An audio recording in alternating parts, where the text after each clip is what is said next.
वक्रतुंड महाकाय सूर्यकोटि समप्रभ निर्विघ्नं कुरु मे देव सर्वकार्येषु सर्वदा।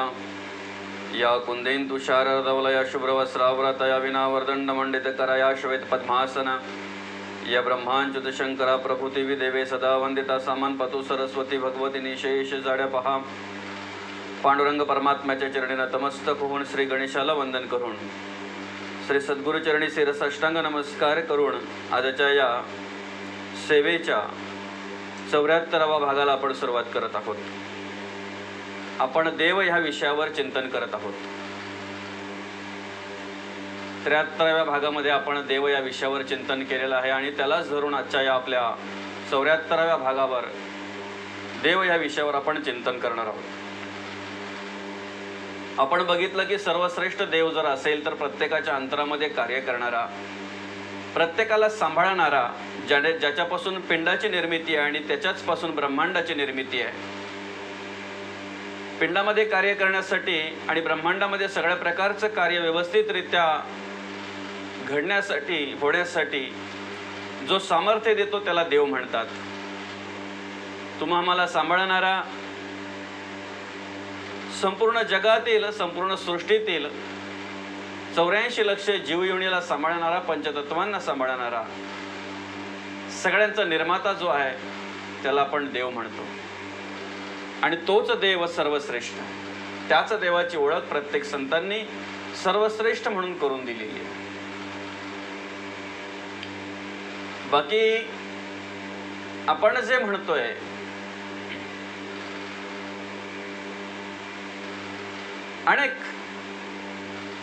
अनेक ठिकाणी अनेक प्रकारचे आणि अनेक ठिकाणी अनेक प्रकारचे आणि अनेक असल्यामुळे आपण तो आकडा म्हणतोय 33 कोटी देव। पण प्रत्यक्षात जर पाहायला गेलं तर याचं वर्णन माऊली ज्ञानोबांनी केलेलं आहे। 33 कोटी म्हणजे काय तर 33 प्रकार आहेत आणि त्या प्रकारांची ओळख करून देत असताना माऊली ज्ञानोबा म्हणतात की हे रुद्रादित्यांचे मेळावे, वसुहान साध्य अघवे, अश्विनी देव विश्वदेवे विभवे, वायू ही हे जी। म्हणजेच त्या 33 प्रकारांची ओळख करून देत असताना माऊलींनी सांगितलेलं आहे की 12 आदित्य, 11 रुद्र, 8 वसु आणि 2 अश्विनी कुमार, हे सगळं मिळून 33। 12 आदित्य, 11 रुद्र, 8 वसु आणि 2 अश्विनी, हे प्रकार झाले देवाचे। त्याच पद्धतीने संतांनी सुद्धा प्रत्येक ठिकाणी त्याची ओळख करून देत असताना कुठे सगुणातून, कुठे निर्गुणातून, कुठे वेगवेगळ्या प्रकारचे। आता ब्रह्म हे एकच आहे, पण 7व्या दशकामध्ये चतुर्दश ब्रह्म म्हणून जो दशक समर्थांनी मांडलेला आहे, या दासबोधामध्ये ब्रह्माचे 14 प्रकार मांडलेले आहेत। 14 प्रकार। मुख्य ब्रह्म हे एकच आहे। त्याच पद्धतीने देव हा एकच आहे, त्याला यावं लागतंय कार्य करण्यासाठी। यदा यदा हि धर्मस्य ग्लानिर्भवति भारत अभ्युत्थान धर्मस्य तदात्मनं सृजाम्यहं परित्राणाय साधूनां विनाशाय च दुष्कृतः धर्म संस्थापनार्थाय संभवामि युगे युगे। धर्म संस्थापनार्थाय, तुमच्या आमच्यासाठी धर्माची स्थापना करण्यासाठी, दुष्टांचा नाश करण्यासाठी आणि भक्ताचं रक्षण करण्यासाठी देवाला प्रत्येक वेळेला यावं लागतंय। आणि मग त्या देवाची जर ओळख घ्यायची असेल सहज होत नाही. जगी पाहता चर्मचक्षून लक्षे, जगी पाहता ज्ञानचक्षून रक्षे. चांबड्याच्या डोळ्याने त्याची ओळख होणार नाही, कारण हे डोळे जे आहे हे तिथपर्यंत पोचणार नाहीत. त्यासाठी ज्ञानचक्षु पाहिजे. ज्ञानचक्षु म्हणजे ती संतांच्या कृपेने प्राप्त झालेली दिव्य दृष्टी म्हणतात तिला, सूक्ष्म दृष्टी. एखादी लहान वस्तू जर शोधायची असेल, अगदीच सूक्ष्म वस्तू जर शोधायची असेल, तर त्यासाठी डोळे सुद्धा लहान करून शोधावे लागतात. असं नाही का एखादी सूक्ष्म वस्तू पडलेली आहे आणि तिला शोधण्यासाठी आपण खूप मोठे असे डोळे केलेत, असं नाही. असे खूप मोठे डोळे केले म्हणजे ती वस्तू आपल्याला सापडेल नाही. त्यासाठी छोटे डोळे करावे लागतात. जो निर्गुण आहे, निराकार आहे, निसंग आहे, निर्लेप आहे, अरूप आहे, निराधार आहे, निसंग आहे, अव्यक्त आहे, मग त्याला जर शोधायचा आहे तो सहज सापडणार नाही, त्याची सहज ओळख होणार नाही. न तू मा शक्य से दृष्टम स्वचक्षुषः दिव्यम ददामी ते चक्षु पश्चिमे योगमैश्वरम. देवारे मी चर्मचक्षुने तुला पाहू शकत नाही. बाबा रे, तू चर्मचक्षुने त्या देवाला पाहू शकत नाही. मग त्यासाठी काय करायला पाहिजे, तर तू मला दिव्य दृष्टीच दे. आणि त्या देवाला शोधण्यासाठी आपल्याला हवी आहे ती दिव्य दृष्टी. म्हणजे आधी सगळ्या प्रकारचं ज्ञान अर्जुनाला दिलं भगवान श्रीकृष्णांनी. भगवंतांनी सगळ्या प्रकारचं ज्ञान दिलं. पण एवढं सगळं दाखवूनही, एवढं सगळं देऊनही मी सर्वत्र आहे. म्या बोलविल्या वेदू बोले, म्या चालविल्या सूर्यू चाले, म्या हालविल्या प्राणो हाले, जे जगाते चालवी. आणि तरी ओळख होत नाही, म्हणून मग दिव्य दृष्टी दिली. अर्जुना, तुवा एक दावा म्हणितले आणि तेची दाऊ तरी काय दाविले. आता देखे अवघे भरले माझ्याची रूपे. कशी ओळख माऊलींनी करून दिलेली होती. ज्या वेळेला नम्र प्रार्थना केली, तुझे विश्वरूप आकले ऐसे जरी जाणसे माझे डोळे, तरी आरतीचे डोळे पूर्वी देवा. माझ्या ह्या चर्मचक्षुने देवा मी तुला पाहू शकत नाही. कारण का, तुझे अवदार्य जाणो स्वतंत्र, देता न म्हणसी पात्रा पात्र, पै कैवल्य असे पवित्र की वैर्याही दिदले.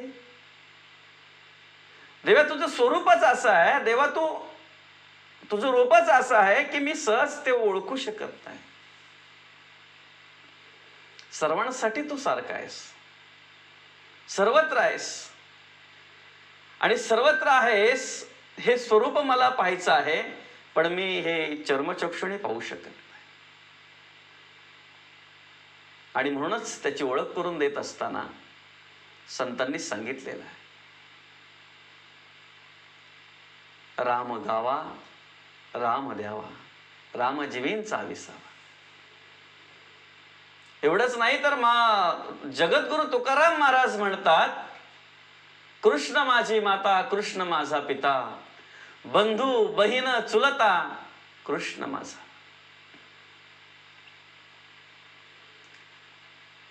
अर्थातच सगळाच माझा देव आहे. माझा देव सगळाच आहे, सर्वच आहे, सर्वत्रच आहे. आणि जे सर्वत्र दिसतंय ते माझा देव आहे, तो माझा परब्रह्म आहे. कृष्ण माझा गुरु कृष्ण माझा तारू उतरे पैल पारू भावावी. कृष्ण माझे मन कृष्ण माझे जन. एवढंच नाही तर सोयरा सज्जन कृष्ण माझा. तुका म्हणे माझा श्रीकृष्ण विसावा वाटे न करावा परत जीवा. सर्वत्र देवाला बघितलं त्यांनी, प्रत्येक ठिकाणी. कांदा मुळा भाजी अवघी विठाई माझी. म्हणून संतांनी मांडलेलं आहे, समर्थांनी मांडलेलं आहे, ज्याचा ज्याचा जो व्यापार तेथे असावे खबरदार. त्या प्रत्येक ठिकाणी आपल्याला देवाला पाहता आलं पाहिजे. मन हा मोगरा अर्पण ईश्वरा पुनरपी संसारा येणे नाही. मन हा तुलसी अर्पुणी ऋषिकेशी. मन हे शेवंती अर्पुणी भगवंती. प्रत्येक ठिकाणी देवाला पाहता आलं पाहिजे आणि ते संतांनी बघितलेलं आहे. जसं मागे आपण बघितलं की प्रत्येक ठिकाणी देव आहे, फक्त प्रक्रिया म्हणजे काय? श्रवण मनन निजध्यास. ती कर्म आपल्याकडे आली पाहिजेत, ते विचार आपल्याकडे आले पाहिजेत, ते गुण आपल्याकडे आले पाहिजेत. आणि मग एकदा काय ती कर्म ते विचार ते गुण आपल्याकडे आले ना, मग देव आणि आपल्यात फरक राहत नाही. हो, देव पाहावयासे गेलो आणि देवची होनी ठेलो. नक्कीच सर्वश्रेष्ठ आहे तो. हे सगळे प्रकार नंतर होतात, हे सगळे देव त्याच्यापासून आहेत. नवे नवे तोच आहे, फरक नाही. प्रत्येक वेळेला त्याला धर्माची स्थापना करण्यासाठी, दुष्टांचा नाश करण्यासाठी आणि भक्ताचं रक्षण करण्यासाठी वेगवेगळ्या रूपामध्ये यावं लागलेलं आहे. रूप जरी वेगळं असलं तरी देव वेगळा नाही, तो तोच आहे. एकाच प्रकारच्या मातीची अनेक प्रकारची भांडी निर्माण होतात. त्याच मातीपासून अनेक प्रकारचे प्राणी तयार करतात. हत्ती असतील, घोडे असतील, उंदीर असतील, इतर असतील, सगळेच. ते प्राणी जरी वेगवेगळे असले, ती भांडी जरी वेगवेगळी असली, तरी त्यांना वापरली जाणारी माती ही मात्र एकाच प्रकारची आहे. आणि मग एकदा काय त्या भांड्यांची तुटफूट झाली ना, त्या प्राण्यांची तुटफूट झाली ना, की परत ती माती एकत्र करून तीत वेगळं पण राहत नाही, वेगळं पण नाही. आणि अशाच प्रकारे जर सूर्य सर्वांनाच प्रकाश देतोय, तिथे भेद नाही, सर्वांसाठी सूर्य एकच, सर्वांसाठी आप एकच, सर्वांसाठी आकाश एकच, सर्वांसाठी वायू एकच, सर्वांसाठी पृथ्वी जर एकच आहे, तर सर्वांसाठी देवही मात्र एकच आहे, वेगळा नाही. तुमचा आमचा सर्वांचा देव हा एकच आहे, फक्त त्याची तुम्हाला त्या पद्धतीने ओळख घेता आली पाहिजे. हो, पांडुरंगाला कंबरपट्टा बनवायचा म्हणून संतांना सांगितलं, नरहरी सोनार नाही म्हणे, मी माझ्या देवाशिवाय दुसऱ्या देवाला मानतच नाही. अरे बाबा, डोळ्याला पट्टी बांध. प्रत्यक्ष त्या ठिकाणी त्या देवाचं दर्शन त्या संतांना झालं आणि मग कळलं वेगळेपण नाही, एकच तो. कुठेही जा, वरुण जरी वेगळा असेल, देह जरी वेगळा असेल, तरी कार्य मात्र एकच आहे, धर्मस्थापनेचं कार्य. आणि हे कार्य करण्यासाठी जो देव येत असतो, हे कार्य प्रत्येक ठिकाणी जो करून घेत असतो, तो देव सर्वश्रेष्ठ आहे. तिन्ही लोक जेथून निर्माण झाले, तया देव रायासी कोणी ना बोले. स्वर्ग मृत्यू पाताल सुद्धा आणि उत्पत्ती स्थिती लय करणारे जिथून निर्माण आहेत,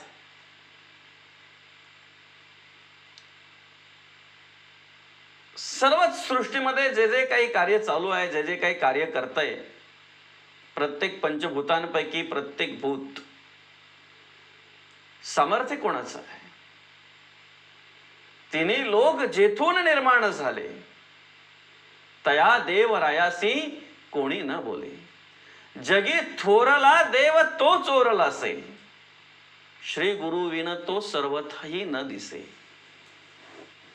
स्पष्ट संतांनी मांडलेले, समर्थाने स्पष्ट मांडलेलं आहे.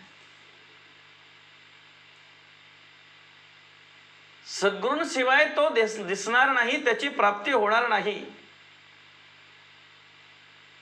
म्हणून सद्गुरु लागे शरण जाईबा, नको करू माती जन्माची, जगद्गुरु तुकाराम महाराजांनी मांडलेलं आहे. हो, देहाची माती होणार आहे तेवढंच सत्य आहे. निर्मिती त्याच्यापासून आहे, मातीपासून, आणि मातीतच जाणार आहे. देहाची माती होणार तेवढंच सत्य आहे. पण कर्माची माती होऊ नये, जन्माची माती होऊ नये असं जर वाटत असेल, आयुष्याची माती होऊ नये असं जर वाटत असेल, तर त्यासाठी सद्गुरूंना शरण गेलो पाहिजे, संतांना शरण गेलो पाहिजे. कारण या सगळ्या सामर्थ्याची ओळख, हे सगळं सामर्थ्य प्राप्त करून घेण्याचं एकमेव ठिकाण जर असेल तर संत चरण. सगळ्या प्रकारचं जे हे सामर्थ्य आहे, हे सामर्थ्य तुम्हाला प्राप्त करून घेण्याचं एकमेव ठिकाण जर असेल तर संतांचं चरण म्हणून जा, संतांशी शरण.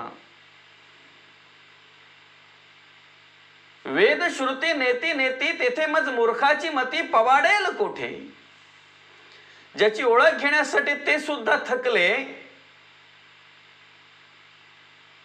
तेथे आपल्यासारखे अल्पज्ञानी माणसं, माझ्यासारखे, मला शिकायचं आहे, मी शिकत आहे, आणि अजून माझ्या श्री गुरूंनी मला खूप काही शिकवावं, अशी नम्र प्रार्थना आहे त्यांच्या चरणाशी. आपल्याला काही कळत नाही, आपल्याकडे ज्ञान नाही, आपण शिकत आहोत, आणि अशा स्थितीला असताना सुद्धा देवाची ओळख सहज संत कृपेने झाली. ज्यांच्या कृपेने झाली त्यांच्याकडे सामर्थ्य किती असेल, फक्त आपण कल्पना केली पाहिजे. वेद श्रुती नेती नेती, तेथे मज मूर्खाची मती पवाडेल कोठे. आणि याचीच ओळख करून देत असताना भगवान श्रीकृष्ण म्हणतात अर्जुनाला, जयांते सांगावया वेद बोबडे, पहावया काळाचेही आयुष्य थोडे. हो, किती स्पष्ट सांगितलंय बघा, किती स्पष्ट मांडलंय ते. जया ते सांगावया वेद बोबडे, ज्याचं वर्णन करण्यासाठी वेद बोबड आहेत. वेद श्रुती न येती, पाहवया काळाचेही आयुष्य थोडे. ज्याला पाहण्यासाठी काळाचं आयुष्यही थोडं अपुरं पडतंय, थोडं पडतंय. धातयाही परी न सापडे ठाव जयाचा, जयांते देवत्रयी काही नायके, तिये इये प्रत्यक्ष देखे अनेके, भोगी आश्चर्याची कवतिके महारिद्धी. वेदही ज्या स्वरूपाचे वर्णन करू शकत नाही, जे स्वरूप पाहण्यासाठी काळाचे आयुष्य अपूर्ण आहे, आणि सर्वज्ञ ब्रह्मालाही याचा ठाव नाही, ज्या स्वरूपाविषयी तिन्ही देवांनी काही ऐकले नाही.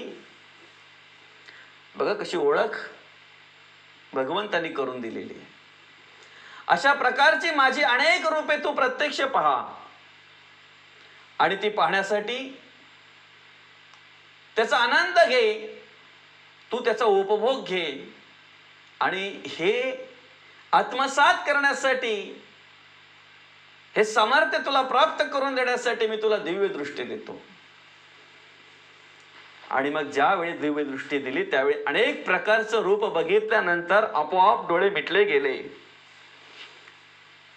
आणि मग अर्जुनाने सांगितलं, देवा बस करा आता, झाली ओळख मला. आधी देवाने प्रत्यक्ष सांगितलं की बाबा रे, म्या बोलविल्या वेदू बोले, म्या चालविल्या सूर्य चाले, म्या हलविल्या प्राणो आले, जे जगाते चालवी. पण सहज ओळख नाही झाली, त्यासाठी दिव्य दृष्टी द्यावी लागली. आजही प्रत्येकाला त्या दृष्टीची गरज आहे की जेणेकरून प्रत्येक ठिकाणी त्याला देव पाहायला मिळेल, देवाची ओळख होईल. हो, मग तो देव आहे कसा? प्रत्येकाच्या रूपाने तो तुमच्या आमच्याकडून सेवा घेत असतो. प्रत्येकाच्या रूपाने, आई वडिलांच्या रूपाने तो सेवा घेतोय. ऋणानुबंधाने जे जोडले आहेत त्यांच्याकडून तो सेवा घेतोय. तुमच्या आमच्याकडून एक समाजसेवा करता करता समाजाच्या प्रत्येक घटकाकडून तो सेवा घेत असतो. नक्कीच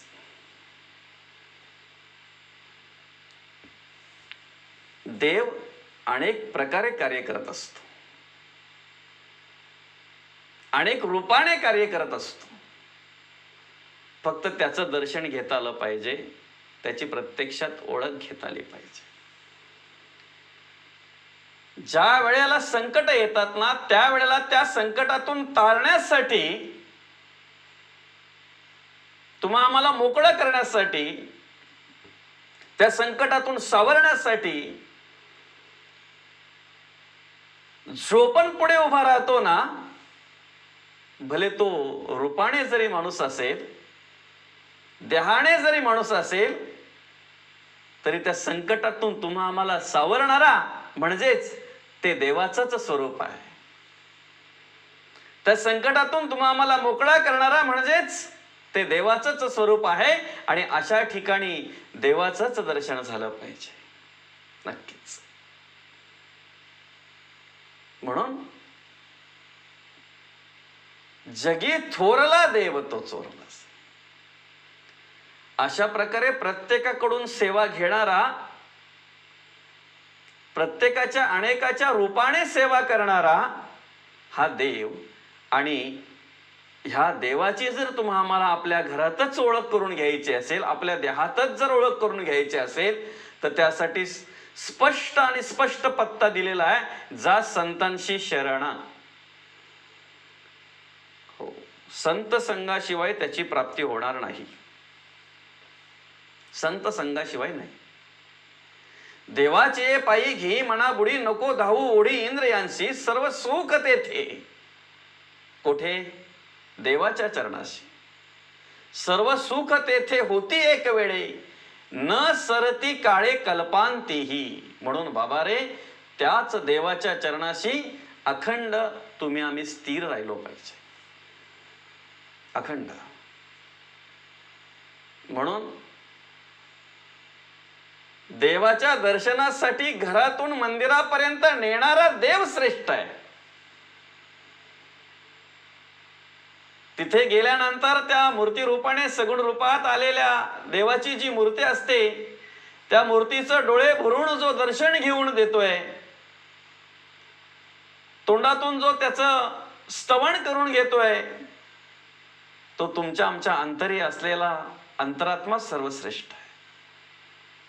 हो, घरात असताना कल्पना केली अमुक ठिकाणी अमुक तीर्थक्षेत्री जाऊन देवाचं दर्शन घ्यावं, पण अंतरी असलेल्या देवाने जर सामर्थ्यच दिलं नाही तर, ते स्वीकारलंच नाही तर.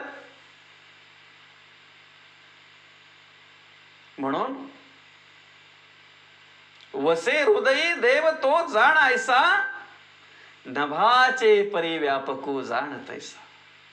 म्हणजेच प्रत्येक ठिकाणी सेवा करणारा, संकटातून मुक्त करणारा, धर्माची स्थापना करण्यासाठी कार्य करणारा, धर्म स्थापनेचं कार्य करणारा, भले तो माणसाच्या रूपात जरी असेल ना तरी तो देव आहे. त्या ठिकाणी देवाचं दर्शन घडलं पाहिजे. आणि अशाच प्रकारे सर्वत्र देव कार्य करत असतो. फक्त ह्या चर्मचक्षुने त्याला पाहता येणार नाही. त्यासाठी संत कृपेने प्राप्त होणारा ज्ञानचक्षुच पाहिजे. आणि त्या ज्ञानचक्षु जर असेल तर नक्कीच त्याची ओळख झाल्याशिवाय राहणार नाही. हो, तुका म्हणे पोते देवे भरले नोहे रीते. हे पोतच जर देवाने रिकाम केलं तर पोत कुठे जाणार आहे देवाचं दर्शन घ्यायला. पुढ्यात देवाची मूर्ती असताना डोळे भरून पाहता पाहता जर समजा अंतरात्माच निघून गेला तर काय त्या देवाचं स्तवन करणार आहेत आपण. अशा वेळी त्या सगुण ब्रह्माचं स्तवन तुमच्या आमच्या अंतरातून निर्गुण ब्रह्म करत असतो. आणि जो निर्गुण म्हणून तुम्हा आम्हाला सांभाळतो, सूक्ष्म रूपात राहून प्रत्येकाच्या अंतरात राहून जो तुम्हा आम्हाला सांभाळतो, जो ब्रह्मांडामध्ये सगळ्या प्रकारचं कार्य करतोय आणि तोच पिंडामध्ये सुद्धा तुम्हा आम्हाला सांभाळतोय, पिंडामध्ये सुद्धा तो तुम्हा आम्हाला सगळ्या प्रकारचं सामर्थ्य देत असतो, तो देव सर्वश्रेष्ठ आहे.